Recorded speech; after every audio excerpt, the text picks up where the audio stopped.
Okay students, last video में मैंने आपको यहाँ तक पढ़ा दिया था। नाउ यहाँ से देखिए, a considerable portion of this crowd dallied before the astrologer too. Considerable portion of this crowd, इस भीड़ का काफ़ी अधिक हिस्सा उस एस्ट्रोलॉजर ज्योतिषी के पास भी, ज्योतिषी के सामने भी डैलीड में जमा रहता था। मतलब वहाँ भी उसके चारों ओर भी भीड़ इकट्ठा रहती थी। The astrologer transacted his business by the light of a flare which crackled and smoked above the groundnut heap near by.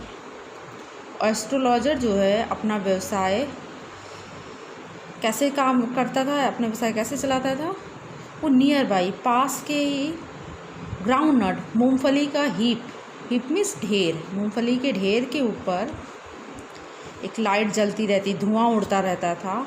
उसी धुएं से क्रैकल, फूटती हुई लपटों की रोशनी के सहारे वो अपने व्यवसाय चलाता था। और उसी रोशनी में वो लोगों का हाथ वगैरह देखता था। Half the enchantment of the place was due to the fact that it did not have the benefit of municipal lighting. Half the enchantment of the place, उस जगह का आधा आकर्षण तो इस तथ्य, इस फैक्ट के कारण भी था कि it didn't have the benefit of municipal lighting. Municipal means नगर पालिका की रोशनी का कोई लाभ नहीं था।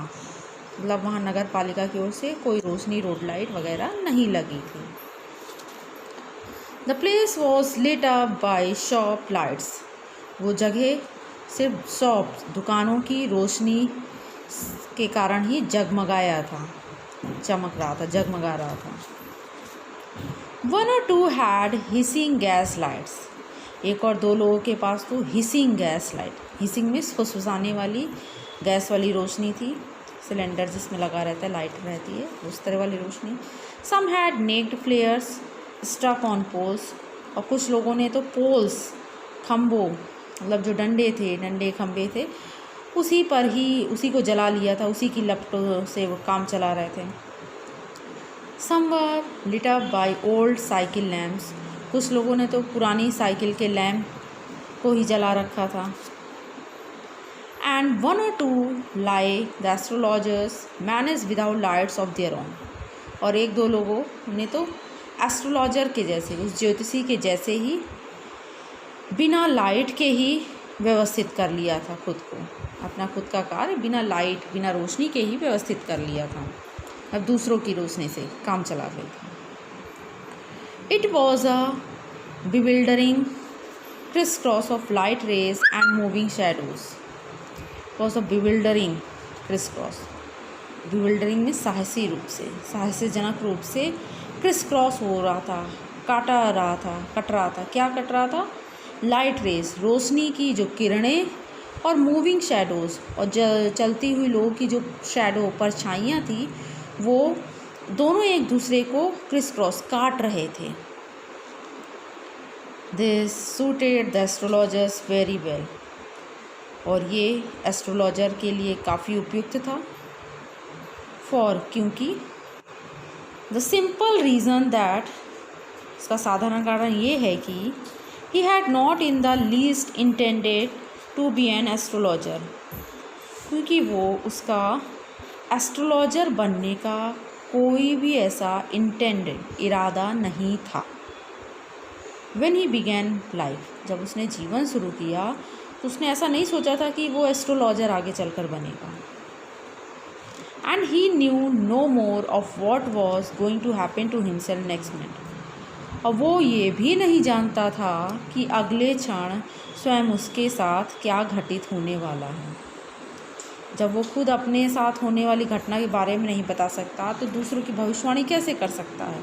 तो मीन्स वो नहीं जानता था कि वो एस्ट्रोलॉजर बनेगा। येट फिर भी ही सेड थिंग्स, वो ऐसी चीज़ें कहता था विच प्लीज्ड एंड एस्टोनिश्ड एवरीवन, जो प्रत्येक व्यक्ति को आश्चर्यचकित कर देती थी और प्लीज्ड, खुश भी कर देती थी।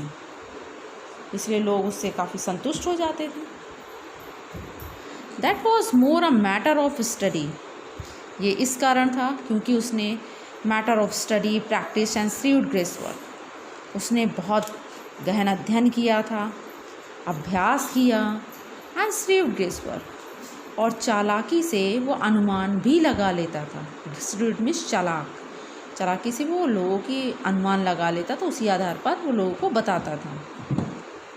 All the same it was as much an honest man labours as any other, ठीक ये उसी तरह था जैसे कि एक ईमानदार व्यक्ति परिश्रम करता है, उसका फल मिलता है, उसी तरह वो और दूसरे लोगों की तरह वो भी उसकी ईमानदारी का ये श्रम था जो उसको मिलता था।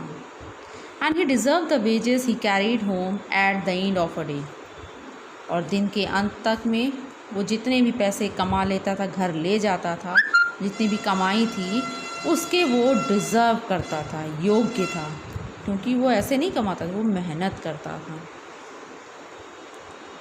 ओके, नेक्स्ट वीडियो में देखते हैं।